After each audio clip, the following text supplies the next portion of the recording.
Magandang umaga po sa inyo mga tagapakinig at sa mga nanonood sa atin sa teleradyo. Andito po tayo ngayon sa ating programang Okie Tokie Talk. Sa araw na ito, ang ating pong paksa ay napakalapit sa aking puso. Ito po ay ang photography. Kung mapapansin po natin, bata man o matanda, gumagamit man ng kamera na may film pa, cellphone, maging sa mga makabagong kamera sa pagkuha ng simpleng larawan hanggang sa mga tinatawag nating professional shots. May maganda kaya itong pwedeng maitulong sa ating komunidad?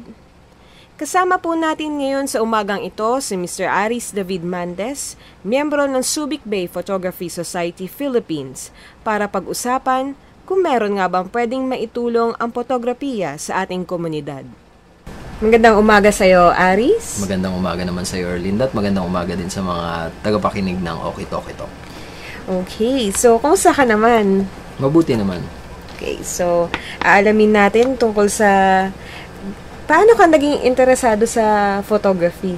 Well, naging interesado ako sa photography nung naging uso na yung internet, no? Kasi sa mga binibisita kong mga websites, mga web pages, nakakita ako ng mga magagandang photos, mga larawan, at parang nainganyo ako kasi iba talaga pag nakakita ka ng mga magagandang images.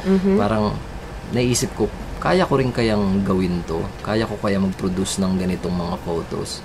Simula nun, parang sinubok-subukan ko, gamit lamang cellphone, kung ano mang camera na pwede na, film pa dati. Yun, doon ako nag-start maging interesado sa photography. So, hobby mo lang to, itong photography? Ngayon, hobby lang. Hobby lang din talaga siya. Kasi, I believe nagwo-work ka ngayon as a programmer, di ba? Okay, pero gaano ka nakatagal na photography? Siguro mga 3 years na. Mga 3 years na din. Medyo matagal-tagal na din. So, ano nga ba tong Subic Bay Photography Society? Ang Subic Bay Photography Society or SBPS tawag namin. Isa ako sa mga members nito. At na-establish to ni Mr. Roy Van Morales and Miss Cleo Nodado. Based sila ngayon sa Manila but they have roots here in Olongapo, no? Basically, in-establish nila to as para lang magkaroon sila ng group na kung saan makapag-mingle yung mga like-minded at may hilig sa photography. Nagsimula sila sa mga maliliit na group, nagtuturuan sila ng mga techniques, nagkakaroon sila ng maliliit na contest, hanggang sa habang dumadaan yung panahon, lumaki ng lumaki yung group. Dahil marami naging interesado. Okay, so ilan na ba kayo sa SBPS? Siguro may mga nasa 15 to 20. Madami na din. So, madami bang ibang grupo sa Subic? Well, ang SBPS ay isa lamang sa mga maraming group na na-establish sa Subic and sa Olongapo, no? Marami ring mga nakapagtayo na ng kanilang sariling group. Okay, so bakit napili mo na salihan ng SBPS? Nag-start to nung actually nakilala ko ang Subic Bay Photography Society or SBPS sa pamamagitan ng aking katrabaho, ang office mate ko, no. Kasi noon naging interesado na ako sa photography, nagsimula na akong kumuha ng mga shots, nag-post na ako sa website ko, at alam naman yun ng office mate ko, kaya nayaya niya ako, sabi niya may ina-attendan akong workshop na libre lang, yun nga si Mr. Morales ang nagtuturo. Sabi ko, saan to? Doon na niya ako naipakilala sa SBPS. At sumama ako sa kanila, nag-attend ako ng mga workshops, at nagustuhan ko naman dahil marami talaga akong natutunan mga skills. And it's good to mingle with yung like-minded people, mga creative people. So, doon na nag-start talaga, nahilig ka na ng gusto sa photography? Oo, doon na nag-start. Okay. So, ano yung mga activities ng group nyo? Kwento mo naman. Well, marami kaming activities, no? Meron kaming tinatawag na photo cup, photo contest ito para sa mga members and non-members, kung saan magsasubmit sila ng entries, photos for every month, may specific theme, at kumukuha ng judge kung saan sila magja-judge ng mga photos na sinubmit, and then ina-announce yung winners every month. Then meron din kami mga workshops na tinuturuan ng mga core members, yung mga other members, at yung mga outside mga hindi din members, tinuturuan din namin minsan throughout Luzon, minsan Visayas. Meron din kaming photography with a difference. Ito yung parang outreach program namin kung saan sinasama namin ang mga persons with disabilities na sa aming mga activities. Recently, dinala namin yung mga children with autism sa Ocean Adventure at sa Subic Safari. At nakakatuwa kasi makikita mo na nag-e-enjoy sila. At the same time, napapractice din namin yung craft namin. At nag-held din kami ng exhibits after this kung saan yung mga nakuha naming shots na tinake namin during those activities, ina-exhibit namin sa iba't ibang parts of Luzon, tulad ng SM Manila, SM Pampanga. Ina-exhibit namin yung mga shots namin doon. And isa sa mga exciting na samahan kong activities, yung recently yung Mount Pinatubo. Independence Day yun, nung umakyat kami dun sa Mount Pinatubo. Isa sa mga unforgettable moments ko yun dahil napakaganda ng view at the same time medyo nakakapagod, pero talagang adventure yung naging pag-akyat namin sa Pinatubo. And I'm encouraging everyone na nakakarinig na minsan subukan nyo rin kasi napakasaya talaga nung experience na yun. Wow, napaka-exciting naman pala ng mga activities ng SBPS, ano? Okay, so tumako na tayo sa main topic na ating discussion for today. Yun nga, yung tanong ko earlier, kung may naitutulong ba ang photography sa ating komunidad? Well, marami, no? Unang-una,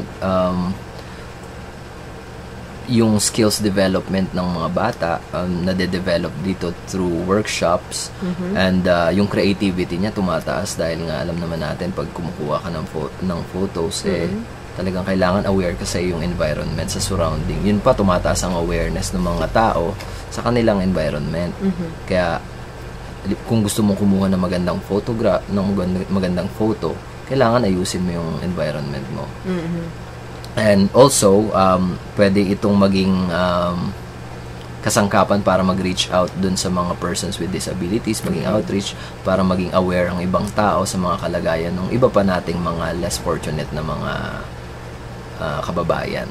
At pwede ring ito ay maging journalistic tool, no? Halimbawa, sa mga ibang TV station or news stations, meron silang tinatawag na programs na ite-text mo yung mga photos para magbigay ng information sa ibang tao. Well, magandang tool to, no, para maipakalat natin sa buong bansa, nationwide, through this TV station and news stations, yung mga information na dapat nilang natatanggap. Halimbawa, kung merong accidents na nangyari dito sa lugar na to, pwede nilang maipadala kaagad at para mabigyan ng karampatang action yung mga dapat na mabigyan ng actions. Actually, usong-uso nga yan eh. Like yung may mga news stations ngayon or mga news programs ngayon na naghihikayat sa mga tao na magpadala ng mga litrato, iba yung mga nakukuhanan nila sa community nila, or yung mga nakikita nilang mga aksidente or mga problema, di ba, hinihikayat nila magpadala ng mga litrato. So, oo nga, isang way yun na para makatulong sa community ang photography. So, sa kabuuan, sa buong bansa, kasi yun, community part yun, ano? Pero sa buong bansa, palagay mo, ano yung pwedeng maitulong ng photography? Sa panahon ngayon, lalong-lalo na ngayon, na meron tayong bagong slogan ng Department of Tourism na it's more fun in the Philippines. Pwede natin gamitin ng photography para maging aware yung mga taga-ibang bansa kung gaano kaganda at kasaya dito sa Philippines, no? Lalong-lalo na ngayon, uso ang mga blogs, ang mga websites, social networking sites, at mahilig mag-post ng mga photos ng tao.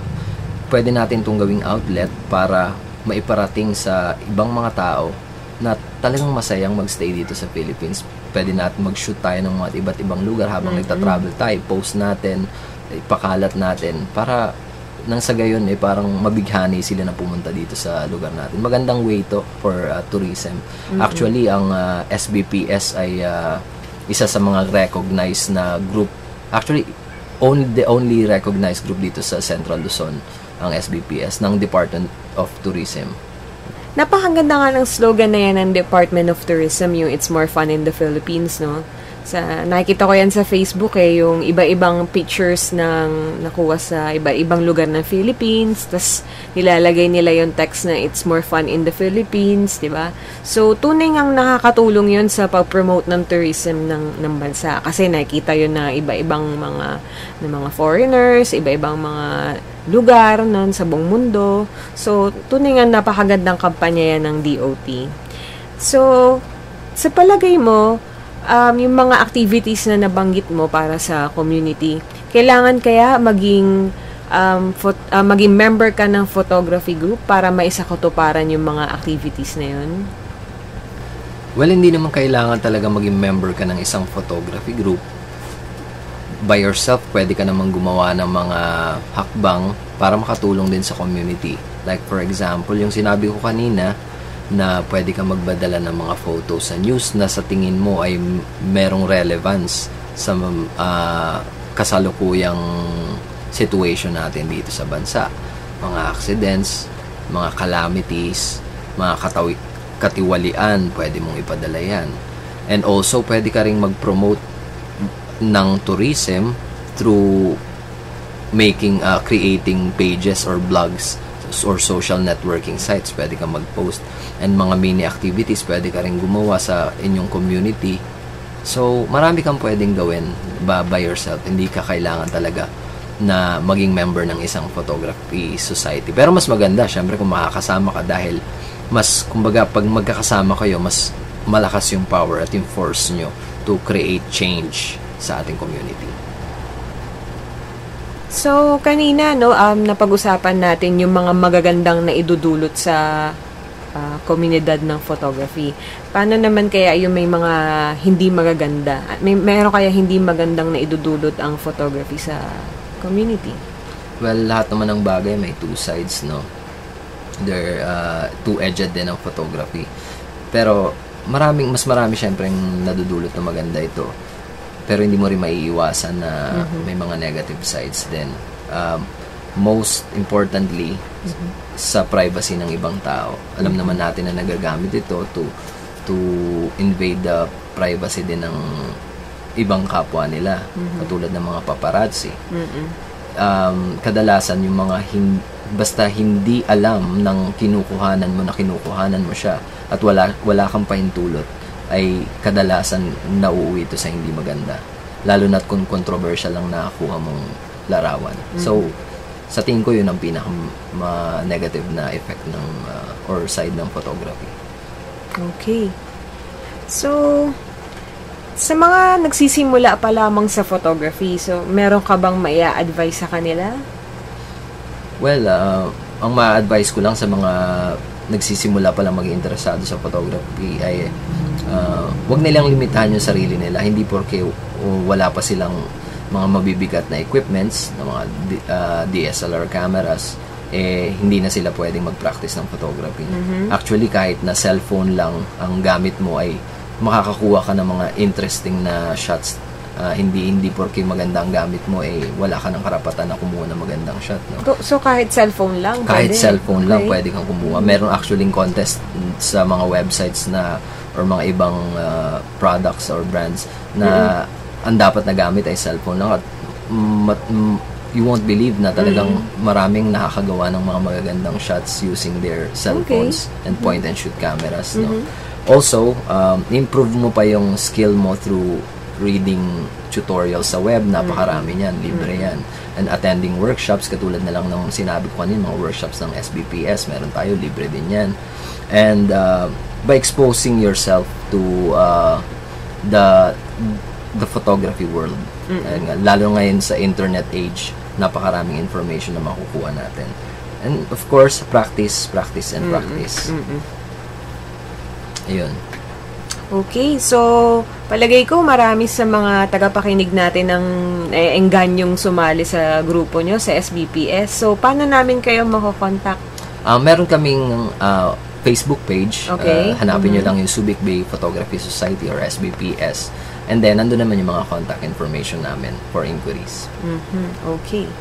Okay, so napakarami kong natutunan ngayong araw na to sa ating diskusyon. Palagay ko ang ating mga tagapakinig ay ganun din, no? Maraming din silang mga natutunan. So, maraming salamat po sa ating panauhin na si Mr. Aris David Mantes at sa lahat na ating tagapakinig. Sana po ay nabigyan namin kayo na isa na namang makabuluhang panayam. Ito po si Erlene Natalyada. Magsasama-sama po ulit tayo bukas sa isa na namang edisyon ng Okie Tokie Talk.